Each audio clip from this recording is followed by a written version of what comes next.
मेरा नाम मोहम्मद समीर है। मैं यूपी का रहने वाला हूँ। मुझे मुंह से ब्लड आता था और 4 साल से मुझे ये दिक्कत थी। मैंने बहुत सारे डॉक्टर्स को दिखाया। किसी ने मुझे टीबी की दवा खिलाई, किसी ने कुछ, मतलब प्रॉपर मेरा इलाज करा नहीं किसी ने। बहुत टाइम मेरा बर्बाद हुआ इस चक्कर में, काफी पैसा भी बर्बाद हुआ। और दिल्ली में सारा इलाज कराया था मैंने, सब प्राइवेट, बट कहीं भी मुझे कोई फायदा हुआ नहीं। फिर एक दिन मुझे डॉक्टर कामरान अली के बारे में मालूम पड़ा, जो कि नेक्स्ट हॉस्पिटल साकित में काम करते हैं। तो उनका भी बारे में मुझे मालूम पड़ा था, किसी ने बताया। फिर मैं वहां पहुंचा था तो सर ने मुझे बताया था मेरे लिए एक फंगल की बीमारी है, उसमें मुंह से ब्लड आता है, यानी कि उसमें फेफड़ा मेरा खराब था थोड़ा। तो उसकी मेरी सर ने बताया था एक सर्जरी होती है लोबेक्टमी नाम से, वैट्स लोबेक्टमी, वो मेरी सर्जरी हुई थी और ठीक हो गया मैं। अभी सर ने मेरी सर्जरी की थी आज से 10 दिन पहले, 8 दिन हुए हैं, 8-10 दिन पहले सर्जरी हुई थी मेरी। बहुत मुकम्मल सर्जरी रही मेरी, कोई दिक्कत नहीं, कोई परेशानी नहीं। डॉक्टर साहब बहुत अच्छे डॉक्टर हैं, डॉक्टर कामरान अली। दोस्त ज्यादा हैं, डॉक्टर कम है, अच्छा बिहेव करते हैं पेशेंट के साथ में, और बहुत अच्छा काम है, बहुत अच्छा हाथ है, ट्रीटमेंट अच्छा है, कोई दुख नहीं, कोई तकलीफ नहीं, कैसा भी कोई इशू नहीं है, और बिहेव भी बहुत अच्छा है। इसलिए मैं डॉक्टर कामरान अली को थैंक्स बोलना चाहता हूँ और उनकी सारी टीम के लिए कि मुझे कोई परेशानी नहीं हुई कैसी भी। बहुत अच्छी तरीके से मेरा ट्रीटमेंट हुआ और सर्जरी करते टाइम मेरे घर वालों को पल पल खबर मिलती रही थी, जो भी ट्रीटमेंट हो रहा था, अंदर ऑपरेशन हो रहा था। टीम काफी अच्छी है डॉक्टर कामरान अली की, उनके लिए मैं दिल से थैंक यू बोलना चाहता हूँ। Thank you sir. एस्परजिलोमा या फंगस बॉल का इलाज क्या होता है, क्या ट्रीटमेंट दे सकते हैं?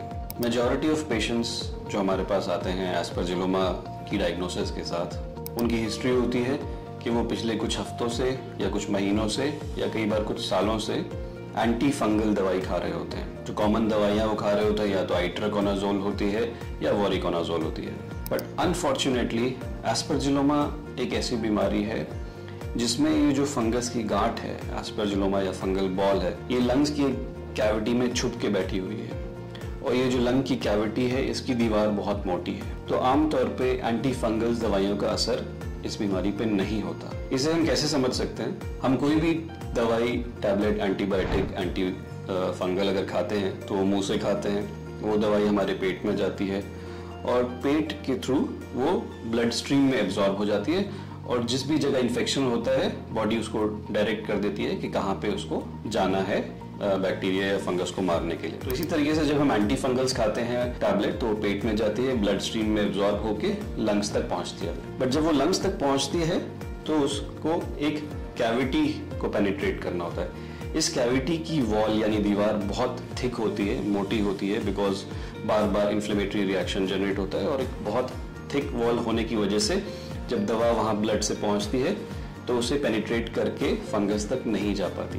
इस वजह से एंटी फंगल्स महीनों सालों तक खाने के बावजूद ये फंगस बॉडी से नहीं जाती है। इसका जो एकमात्र कंप्लीट इलाज है वो होता है एस्परजिलोमा की सर्जरी। एस्परजिलोमा या फंगस बॉल को सर्जरी करके बॉडी से निकाल दिया जाए। एस्परजिलोमा यूजुअली लंग के किसी एक पर्टिकुलर हिस्से को इफेक्ट करेगी।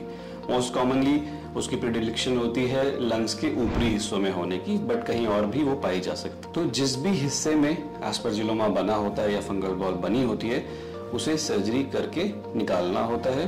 तो कई बार उसके लिए एक छोटी सर्जरी जिसको वेज रिसेक्शन या सेगमेंटेक्टमी बोलते हैं वो करते हैं। अगर वो किसी एक पूरे लोब को इन्वॉल्व कर रही होती है तो लोबेक्टमी करते हैं। अगर 2 लोब्स को इन्वॉल्व कर रही होती है तो बायलोबेक्टमी करते हैं। और बहुत रेयरली अगर पूरे लंग को इन्वॉल्व कर रखा होता है तो कंप्लीटली उस लंग को निकालना पड़ता है, जिसको हम न्यूमोनेक्टमी बोलते हैं। पहले जमाने में फिजिशियंस एस्परजिलोमा के पेशेंट्स को सर्जन को रेफर करने से डरते थे, क्योंकि उन्हें लगता था कि ये सर्जरी बहुत ज़्यादा मॉर्बिड है, इसमें मोर्टेलिटी भी बहुत ज़्यादा होती है, कॉम्प्लिकेशंस भी बहुत ज़्यादा होती हैं और पेशेंट सर्जरी कराने के बावजूद ठीक नहीं होता। बट मैं आप लोगों को बताना चाहूँगा कि एस्परजिलोमा की सर्जरी एक्सपीरियंस सेंटर्स और एक्सपीरियंस सर्जन्स के साथ बहुत सेफली कराई जा सकती है। इस सर्जरी के आउटकम्स बहुत अच्छे होते हैं, स्पेशली जब से हम ये सर्जरी दूरबीन या की होल सर्जरी से करने लगे हैं, जिसको हम बैट्स बोलते हैं, या रोबोटिक टेक्निक से, तब से इसके आउटकम्स और बेटर हो चुके हैं। क्योंकि लेस इन्वेजन के साथ, लेस पेन के साथ, लेस ब्लड लॉस के साथ इस सर्जरी को करा जा सकता है। पेशेंट को घर जल्दी भेजा जा सकता है और एक सक्सेसफुल आउटकम अचीव किया जा सकता है।